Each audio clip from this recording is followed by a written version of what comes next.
Ini agak pribadi dikit nih. Boleh jawab boleh nggak nih? Perempuan punya bela diri, terus anggota TNI lagi. Ini cowok keder nggak sih? Gimana ya? Justru banyak yang deket Wis. Iya, ada sih, saya ada pacar. Oke, ada ya. Ada. Karena bayangannya, waduh, gila, udah juara nasional, mewakili Indonesia di tingkat dunia, terus anggota TNI. Tapi nggak jauh-jauh sih dari profesinya. Oh iya. Kalau nggak atlet ya anggota. Iya.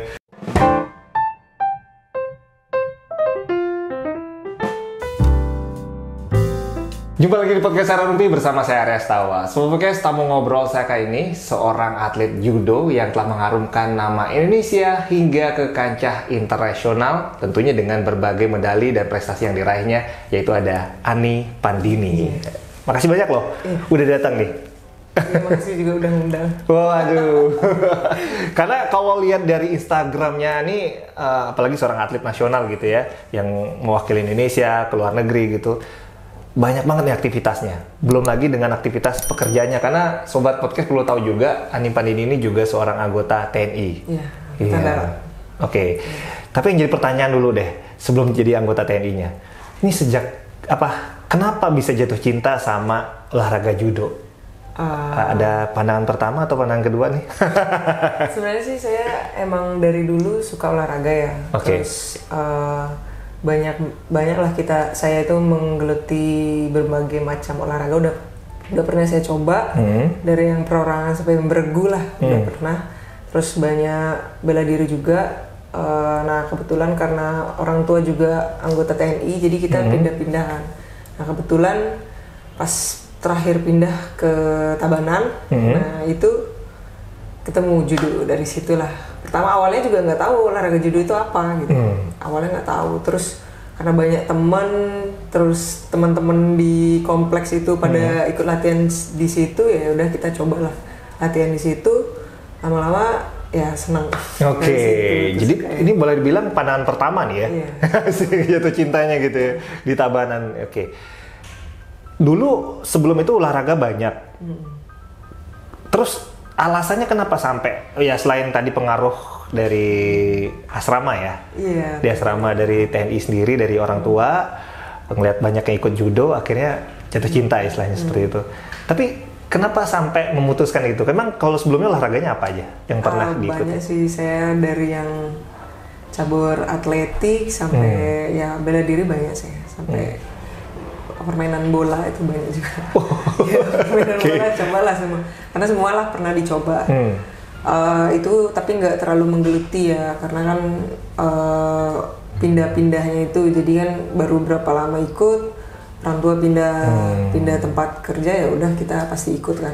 Ya udah ikut pas terakhir di Tabanan itu. Ya agak lama nih berarti. Ya, nah situ dari awalnya itu pertama nggak tahu judo itu apa sih, olahraga apa sih. Terus kita ikut, kok seneng, karena kan feedback dari pelatihnya juga, kita kan pulang tuh diantar kan, jadi dari rumah itu lumayan lah, jalan kaki bisa 3 kiloan lah ya. Tapi kita lewat jalan tembusan gitu ya. Karena masih ngebola waktu kecil, ya udah itu. Terus pulangnya itu diantar. Nah, rame-rame lah kita. Terus baiklah dari pelatihnya sih yang ngasih kita makan, waktu kecil tuh. Jadi ini benar-benar kayak orang ini ya, pacaran ya. Maksudnya ada fasilitas yang diberikan sehingga terjadi apa ya? Makin waduh kayaknya menarik nih. Gitu ya. Awalnya sih nggak tahu, terus lama-lama semakin mendalami judo tuh filsafatnya itu ya bagus ya. Jadi kita masuk matras hormat, kepada musuh pun hormat, pada pelatih, pokoknya kita diajarin kita tuh di dalam matras musuh, tapi di luar matras kita keluarga gitu. Kayak gitu ya, saudara, pokoknya di luar matras udah selesai. Oke. Nilai-nilai itu juga yang ikut berpengaruh ya, selain fasilitas tadi diantarin, dikasih makan sama pelatih gitu ya. Itu yang membuat akhirnya Ani tertarik dan suka nih atau jatuh cinta dengan judo gitu ya. Sejak usia berapa tuh? Waktu itu pertama kali 2004 ya, tahun itu kelas 6 SD. Kelas 6 SD. Oke. Udah lumayan lama ya, udah dari kecil. Dari kelas 6 SD gitu ya. Selain fasilitas tadi dan nilai-nilai filsafat tadi, ada kesulitan nggak di awal untuk latihan untuk mengenal judo ini sendiri? Oh, awal itu ya badan sakit semua sih. Karena kan dia nih olahraganya nggak biasa ya. Setelah saya tahu ya, setelah 2-3 kali latihan itu saya tahu, oh ternyata judo ini fokusnya ke bantingan gitu kan. Pertama tuh bantingan.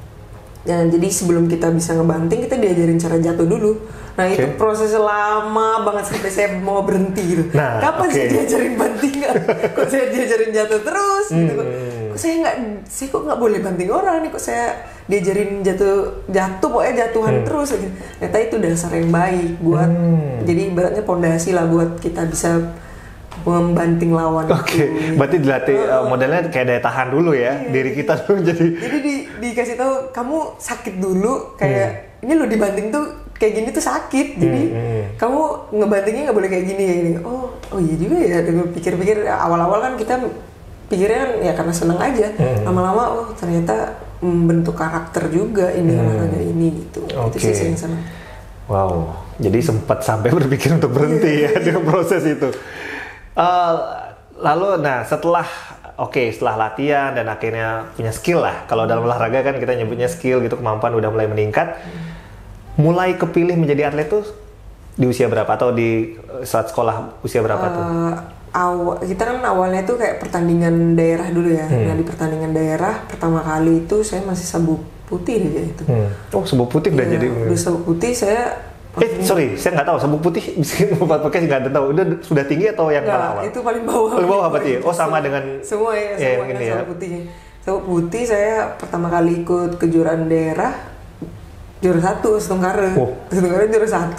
Setelah itu ikut kejuaraan dulu kan masih Porda ya namanya, sekarang udah Porprov. Nah itu saya ngalahin senior saya. Waktu itu saya udah sabuk kuning gitu. 2005 lah saya baru masuk SMP gitu. Baru masuk SMP 2005 saya ngalahin senior saya. Dari situ udah dilirik lah sama Bali. Oh ini punya bakat alam gitu lah.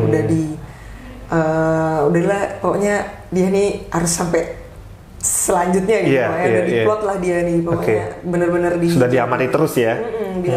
Disorot lah. Dan scoutingnya itu udah wah ini orang ini nih, anak ini nih. Ya udah dari itu tahun 2007 saya panggil pelatnas. Kebetulan situ SMA tuh berarti dong. SMP masih? SMP. SMP baru kelas 2. Ya pokoknya 2004 itu 2004. Antara kelas 6 mau ke kelas 1 SMP lah waktu itu 2004. Nah itu 2007 kepanggil pelatnas, saya paling junior di bawah. Di junior pokoknya SMP, yang lain itu SMA. Yang lain tuh senior bener-bener senior ya.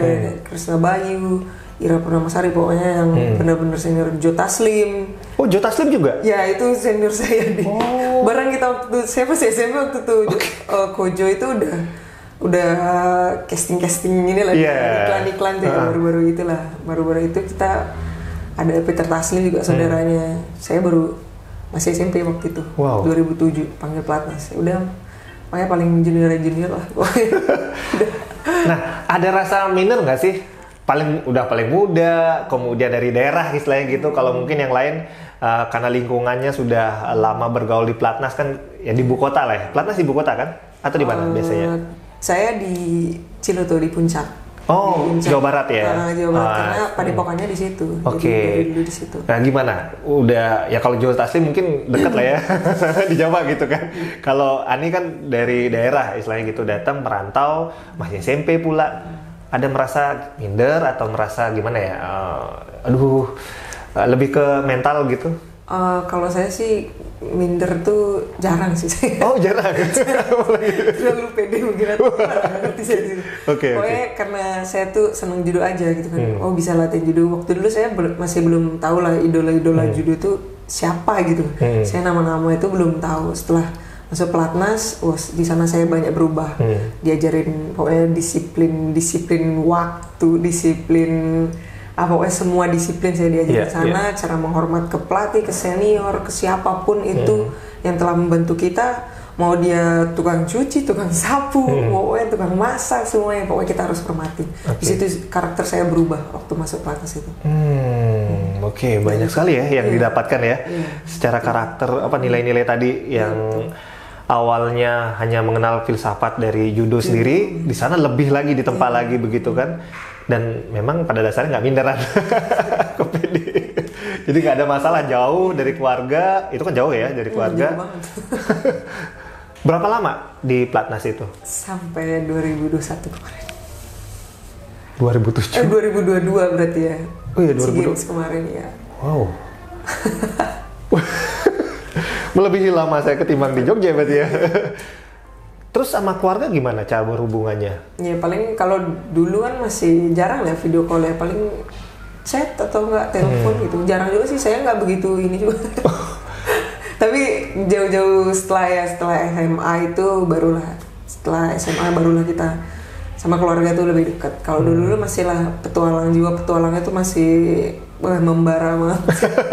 Oh jadi nggak mikirin nggak terlalu. Iya, selesai latihan, kesana pokoknya sampai ya senior tuh banyak seneng sama saya karena anaknya dimarahin juga nggak baper, nggak kena mental lah istilahnya kalau istilah sekarang gitu. Diomelin saya, saya ikut, pokoknya nggak jatuh lah pokoknya kalau gitu. Apalagi masih SMP, SMA, kalau saya pikir-pikir di usia gitu, jangankan jauhnya antar provinsi gitu.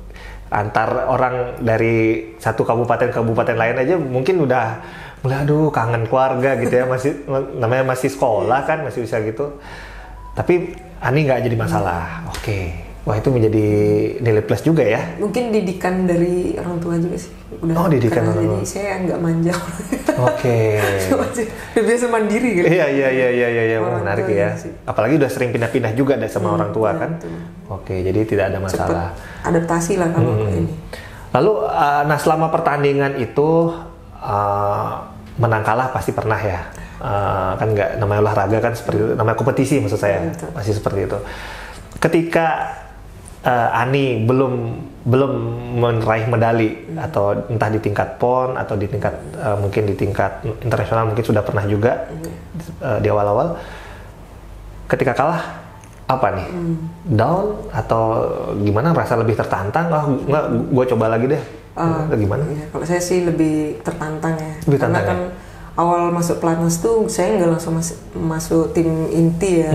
Karena pertama umurnya belum cukup, terus paling masih junior kan waktu itu, yang lain udah sembuh hitam, saya masih sabu orange. Panggil pelatnas, tapi di situ saya ngalahin senior saya.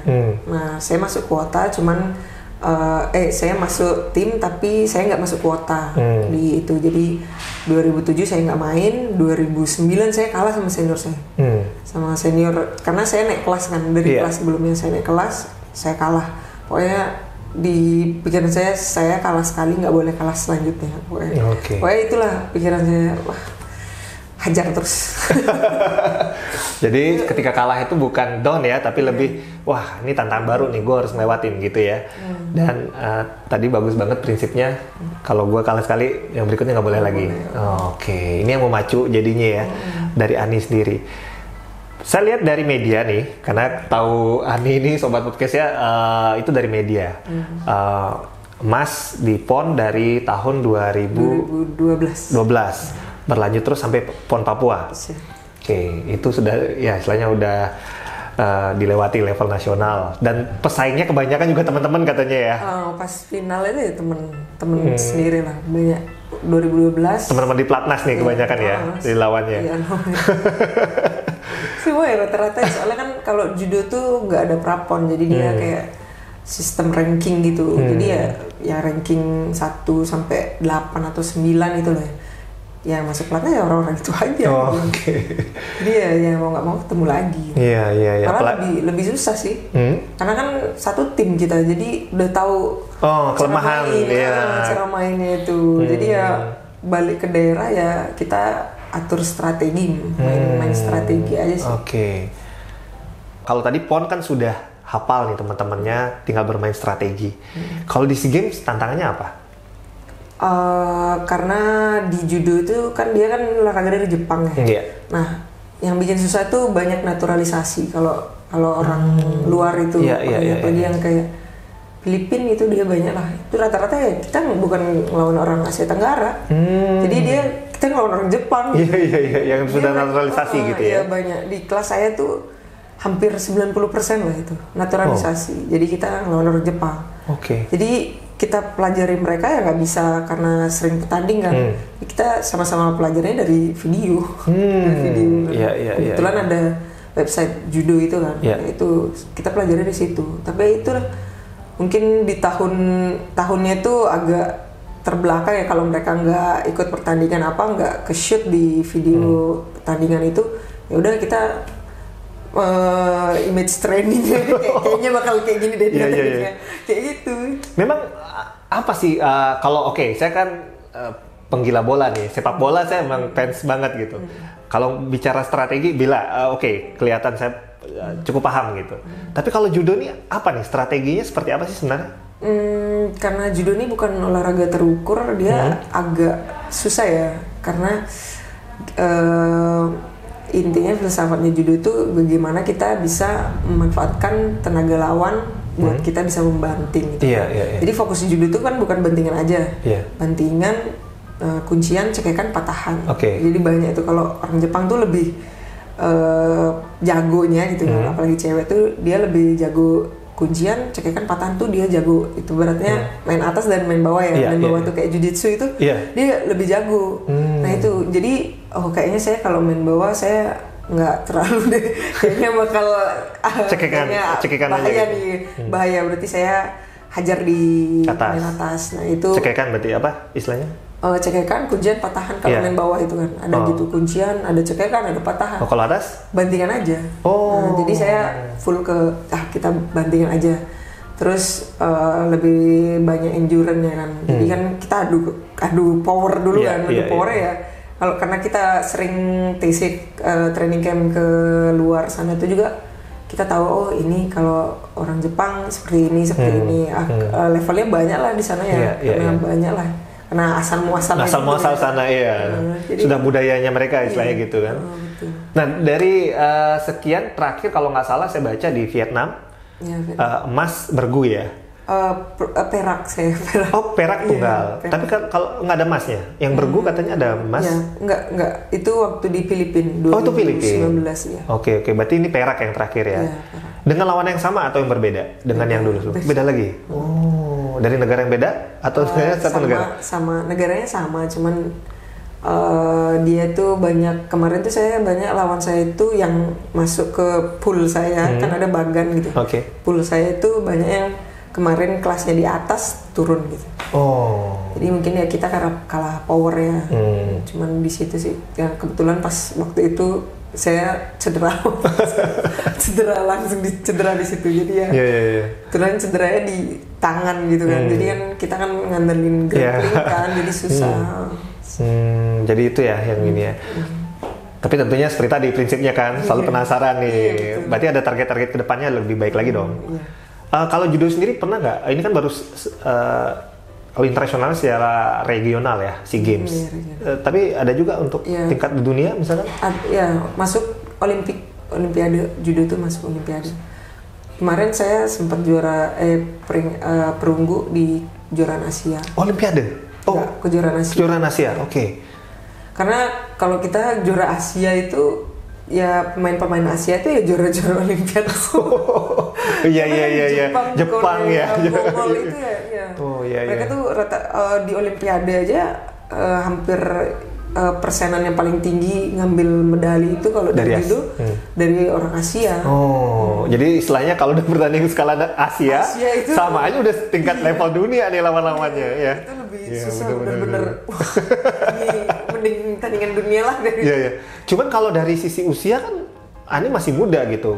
Kalau yang juara dunia itu rata-rata seusia Ani atau lebih senior kalau dari ini? Kalau judo nggak bisa diukur dari usia kali. Nggak bisa ya? Soalnya dia semakin tua semakin matang malah. Makin jago mereka tuh. Makanya kita nggak bisa ngukur mereka karena taktiknya itu lebih karena pengalaman kali ya. Taktiknya itu lebih pintar mereka tuh. Mereka lemah di power. Saya nih jauh nih power sama lawan saya gitu. Ya udah mereka main teknik gitu. Gimana dia lebih pinter gitu kalau senior tuh lebih mungkin pengalaman itu yang buat mereka lebih jago. Jadi nggak mengaruh dari usia ya? Iya sih. Tapi jam terbang atau jam bertandingnya nih. Oke, menarik ya. Ini jadi apa ya? Nah, semoga nih buat sobat area rumpi kalau pingin olahraga judo perlu tahu nih, ini pengalaman dari Ani ya. Yang motivasinya, nilai-nilai yang dipelajari sehingga bisa terus termotivasi ya. Dan perjalanan masih panjang. Nah, sampai akhirnya jadi anggota anggota TNI, itu gimana ceritanya? Apa karena orang tua? Enggak, saya itu kehendak sendiri sih. Kehendak sendiri, oke. Karena saya lihat orang tua saya kan, bapak saya tentara, minimal saya seperti beliau lah, karena kan idola saya, orang tua saya ini idola saya, bener-bener idola saya lah. Minimal saya seperti beliau. Udah waktu itu ada kejuaraan, waktu itu pas lah rekrutmen dari TNI Angkatan Darat itu cari yang khusus atlet. Namanya cabang talenta, unggulan itu khusus atlet sama yang punya talenta di bidang SMK SMK. Kepilihlah kita karena kan minimal waktu itu pemain PON ya. Kebetulan kami udah juara SEA Games ya. Ya udah wakil negara gitu ya. Langsung lolos begitu. Ya ikut seleksi sih tapi. Tapi ya karena udah ditandai lah istilahnya. Oh ini udah prestasinya udah bagus nih. Yang penting kan nggak punya riwayat penyakit yang parah gitu. Oh, yang penting itu syarat utamanya ya? Syaratnya itu. Oke, mudah-mudahan adik ipar saya dengar. Karena masih mencoba untuk jadi kuat juga nih. Iya, menarik nih. Wah, ini menarik. Nah, sekarang kesehariannya nih. Ini agak pribadi dikit nih. Boleh jawab, boleh nggak nih? Perempuan punya bela diri, terus anggota TNI lagi. Ini cowok keder nggak sih? Gimana ya? Justru banyak yang deket wis. Iya, ada sih, saya ada pacar. Oke, ada ya. Ada. Karena bayangannya, waduh, gila, udah juara nasional, mewakili Indonesia di tingkat dunia, terus anggota TNI. Tapi nggak jauh-jauh sih dari profesinya. Oh iya. Kalau nggak atlet ya anggota. Iya. Cuman kalau dulu di awal nih, karena Ani ditawarin sebagai udah ikut pelatnas dari SMP begitu. Mungkin SMA berarti di luar ya? Iya, di luar. Itu sekolah khusus atau sekolah umum? Sekolah umum. Nah, waktu itu era-era seperti itu ada yang keder nggak sih ngelihat, waduh? Mungkin iya kali ya. Karena kan, cowok-cowok terutama. Iya, karena kan kita tuh yang atlet judo tuh di sekolah umum tuh kayak sekolahnya tuh bareng. Mungkin kalau kita jalan udah, ini tapi banyak sih kita punya teman dekat di sana. Iya.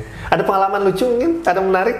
Nah, itu mungkin kenakalan remaja suka bolos gitu. Suka bolos. Tapi alasannya bilang jadi latihan judo bu, gitu ya. Padahal sebenarnya bolos gitu. Tapi kalau kita latihan kita nggak pernah bolos. Karena kan pagi sebelum sekolah itu kita latihan. Jadi programnya itu nggak program yang ikutin kita, tapi kita yang ikutin program. Gimana programnya udah babat habis. Selanjutnya mau mau di sekolah ngantuk, mau ngantuk ya, capek. Iya, benar. Capek ya, karena kan programnya itu pokoknya habis, kamu belum habisin ya sampai habis nih. Jadi emang keras sih, karena kita pelatih asing juga ada. Iya. Itu kan ya nggak bisa ditoleransi lah kalau Iya. Beda budaya, beda disiplinnya kan, betul. Tingkatannya tuntutannya juga lebih tinggi. Apalagi dia juga ya pelatih asing kan, wah saya harus menunjukin ini saya juga gitu ya, bagaimana nilai-nilai yang ditawarkan sama dia. Oke, terakhir nih, karena saya juga senang olahraga, saya penasaran sebenarnya, kalau atlet tuh gimana nih, latihan terus setiap hari sampai sekarang? Kalau saya sih lebih mencintai olahraga ini, jadi kalau nggak latihan tuh, kalau kayak kita punya pacar gitu lah, kalau nggak ketemu kangen gitu. Kalau nggak latihan tuh kayak ada yang kurang gitu, kayak diam gitu. Latihan aja lah. Tapi malas. Ya udah latihan lain. Udah latihan jadi latihan gitu. Kayak jadi mau malas itu nggak jadi. Iya. Kayak ada yang kurang. Kenapa ya? Biasa Karena kita kan biasa ada program latihan, terus kita nggak latihan, itu ada yang hilang gitu. Ini kan posisinya libur dari pelatnas nih kan? Iya. Berarti tetap latihan nih sendiri gitu ya? Latihan. Karena ada ini juga. Kebetulan saya juga lagi aktif ngelatih ya, ngelatih untuk tim Porprov Denpasar. Iya. Ya, saya bantu-bantu ngelatih. Oke. Kalau dengan kesibukannya dengan TNI, selama pelatnas memang ada izin khusus ya? Iya, ada. Karena kan sama-sama membela negara itu. Iya, betul. Kayaknya atlet-atlet TNI juga berlaku seperti itu ya, untuk sepak bola ataupun basket atau olahraga yang lainnya ya. Ya, oke.